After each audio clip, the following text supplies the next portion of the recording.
Megan! Megan, are you there? It's really important and urgent. Hurry up and answer me. Don't leave me hanging here. I'm sorry, I really don't have time to talk right now. I'm super busy with work and I can't afford any distractions. Busy? What are you talking about? I never see you leave the house. Aren't you just like a full-time housewife or something? You know, cooking, cleaning, taking care of the kids, that kind of stuff. How hard can that be? My brother must be very stressed and miserable to marry a useless wife like you. Hey, you watch your mouth. I've told you a bunch of times already that I work from home. I have a remote job as a web designer, and I have deadlines and projects to finish. And before you ask, yes, my husband and I basically make the same amount of money. We both have successful careers, and we're both very happy with our arrangement. Well, 1, who said I was going to ask? And 2, I really doubt that. I mean, isn't he a manager at some Fortune 500 company or something like that? Are you really trying to say that you make the same amount as someone with that kind of prestigious and high-paying job? Well, if that's true, then you guys must be really swimming in money over there, huh? Man, you better be lying or something, because I am so jealous right now if that's true. How about sharing a little bit of that with me? I wouldn't mind a weekly allowance, you know? Just a small token of your generosity. What are you talking about? Does that have anything at all to do with why you messaged me in the first place? You said you needed to talk to me about something important and urgent. What is it? Oh, come on. Don't change the subject. I know you got more money than you know what to do with. Why can't I have some too? You're my sister-in-law after all. You should help me out when I'm in need. Maybe because the money we have, we worked really hard to earn. We didn't just get lucky or inherit it from someone. We studied hard, got good grades, went to college, got degrees, applied for jobs, worked our way up the ladder, and saved up for our future. We didn't spend it on frivolous things or waste it on bad habits.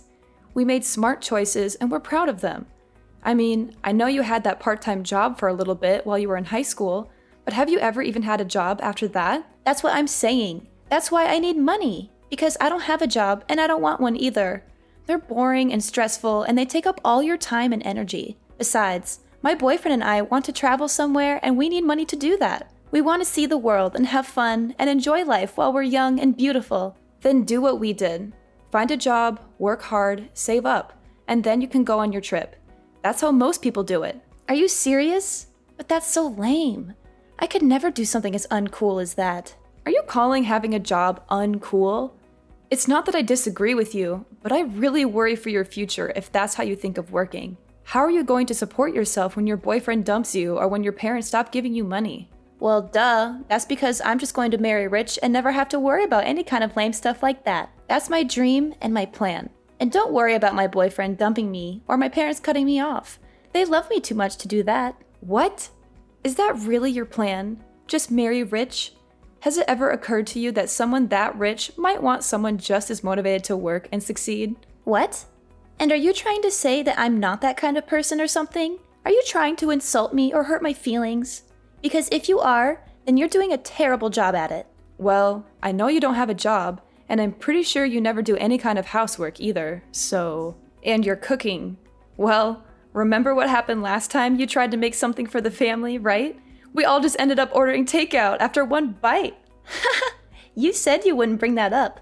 That's not fair. And remember that healthy dish you tried to make that one time?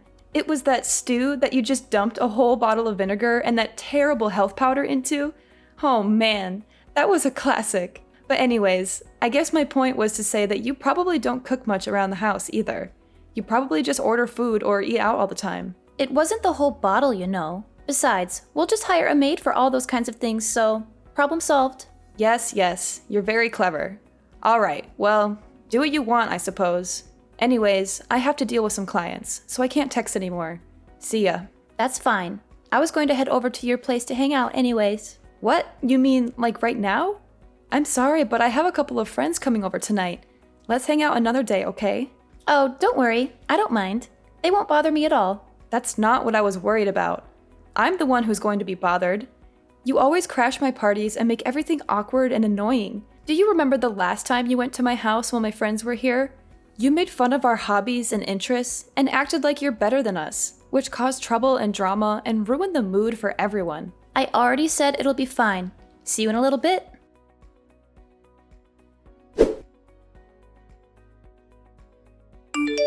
Flora, where are you right now? Where I am is none of your business. You are my sister-in-law, not my mother.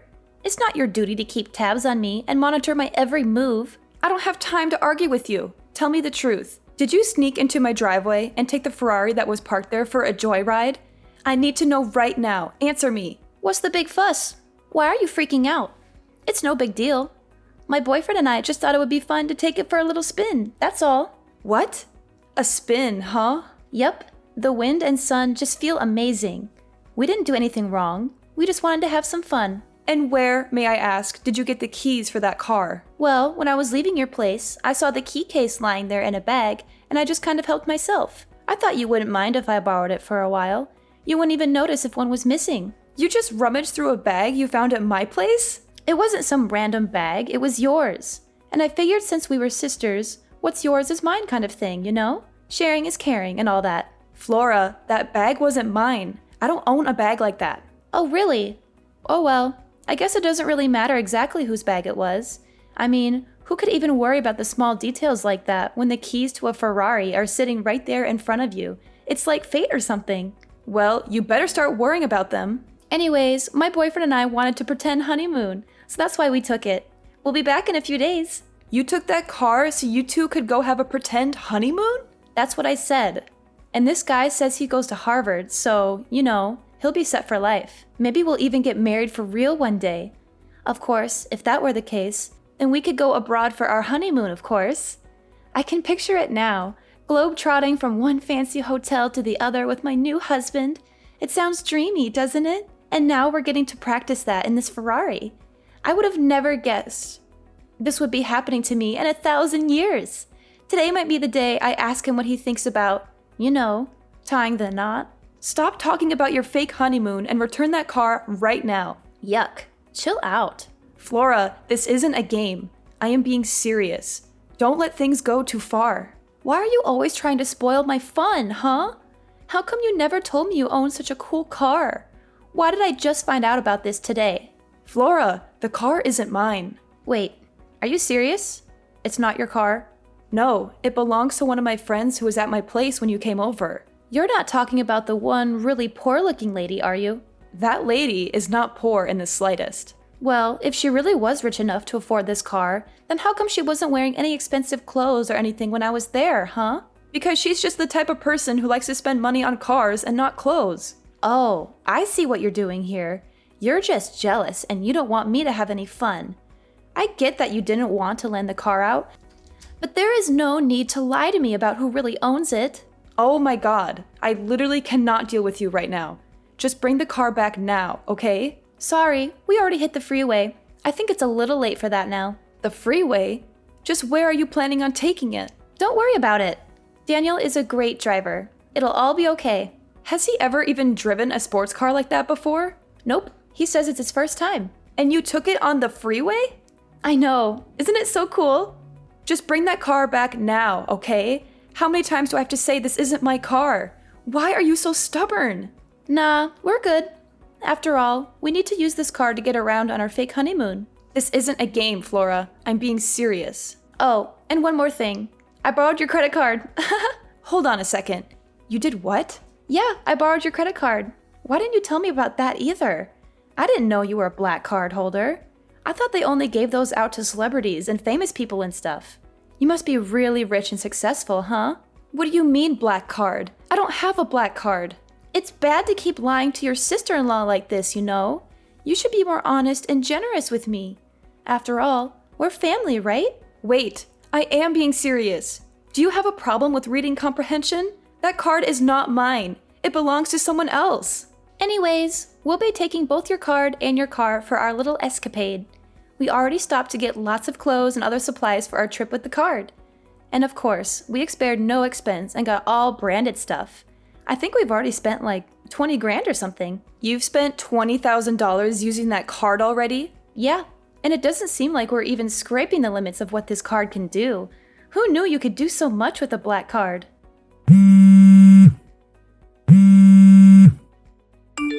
Man, you are persistent. Look, Megan, I'm trying to enjoy my fake honeymoon here, so I'm going to block you until we get back. Flora, you better not. Too late. Bye-bye.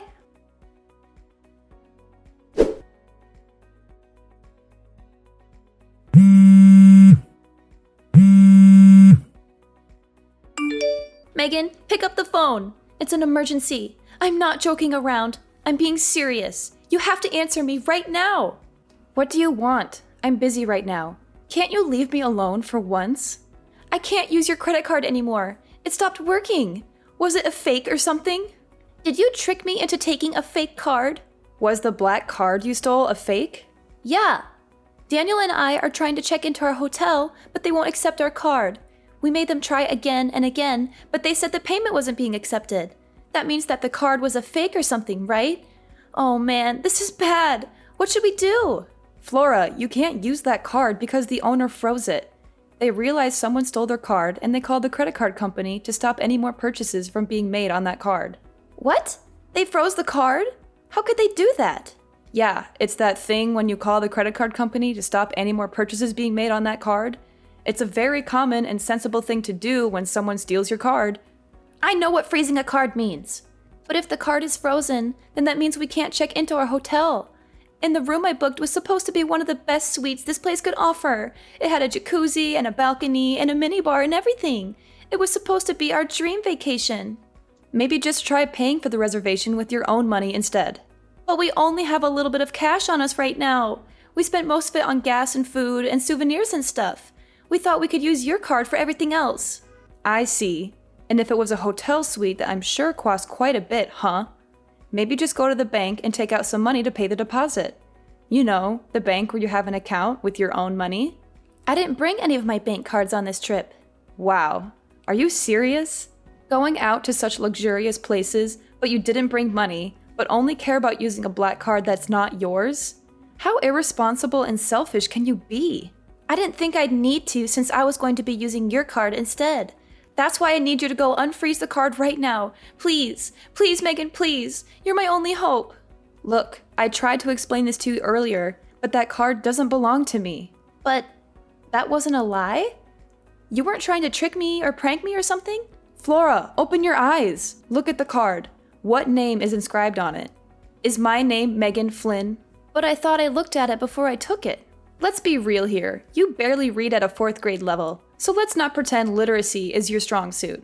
Don't be freaking rude. I know how to read. Okay, then take out the card. Hold it up to your face and reread the name printed on the card. But it can't be. I just glanced at it and I thought it said Megan, but it really says Megan. And the last names are the same. How can this be? It's quite the coincidence, right? Actually, that's how we both became friends, because we basically had the same name. We joked about how if we were a couple, people might have trouble telling us apart on paper. So then who the heck is Megan? Why don't you try asking your boyfriend who she is? Why would Daniel know who she is? Just try asking him, okay? Maybe he'll tell you something interesting. What the heck? When I asked him about Megan, he took the car keys right out of my hand and ran out the door. He didn't even say anything. He just looked at me with this guilty expression and bolted. He left me here alone with no money and no car and no hotel room. Well, that's too bad. Maybe you should have thought twice before stealing someone else's card and car. And you should have been more careful about who you trust.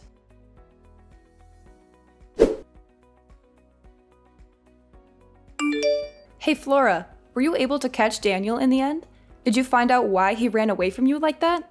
Well, you could say that, but the truth is that he just crashed the Ferrari. What do you mean he crashed it? How did that happen? Did he get chased by the cops or something? Right as he was trying to make his getaway, he got carried away, slammed on the pedal, and drove right into the parking lot fence. The front of the car has a little dent, but at least Daniel was totally fine. He didn't get hurt or anything. Do you realize what you've just done? What's the big deal? I just do not get you. I mean, just take it to the mechanic and it'll be fine, right? You're always freaking out over the tiniest stuff. It literally drives me crazy. You can't control my life. Look, I'm glad that your boyfriend was okay? But this is not just some little mistake. This is a huge mess. Besides, have you even figured out just why your boyfriend panicked and tried to run when you asked him about Megan? Oh, actually, now that you mention it, I forgot to in all the excitement. But anyways, can't you just tell me what's up? Why are you being so secretive and mysterious? Daniel is Megan's younger brother. He's a what? I never knew that. How come he never told me? Do you remember that one time, I can't recall exactly when, but there was this dinner party I was going to that you weren't invited to, but snuck in anyways? Well, that's where you first met Daniel, right? What does that have to do with anything? Wait, was that place Daniel's sister's house? Yes, it was. Anyways, maybe you've heard from Daniel, but Megan and him have a pretty strange relationship, so that's probably why he flipped out when you told him that the cards you just borrowed actually belonged to his older sister, Megan. So that means that the car also belongs to Megan? Yes, that's what I've been trying to tell you. The car and the card are both hers. Come again? Okay, I'll try to explain everything from the top one more time. Neither the Ferrari you were driving nor the black credit card you were using belong to me. Both of those things that I just listed above belong to Megan.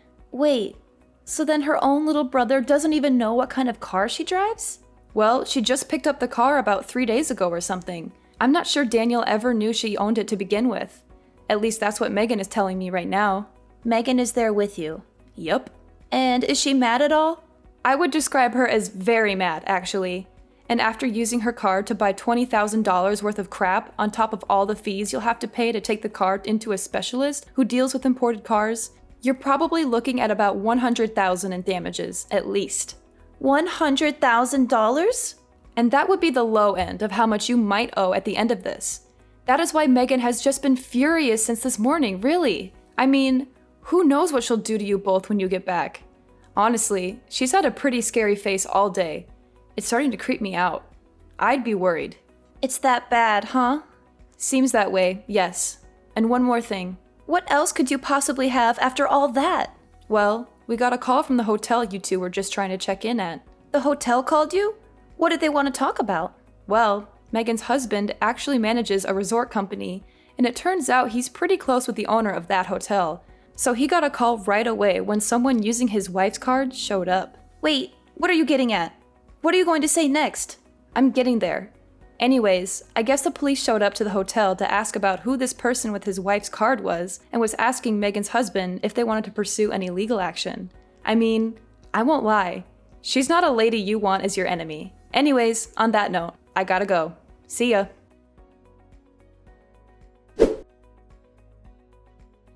After dealing with the crashed car, Flora and Daniel finally came back home, both looking like dead men walking. They were exhausted, scared, and ashamed of what they had done.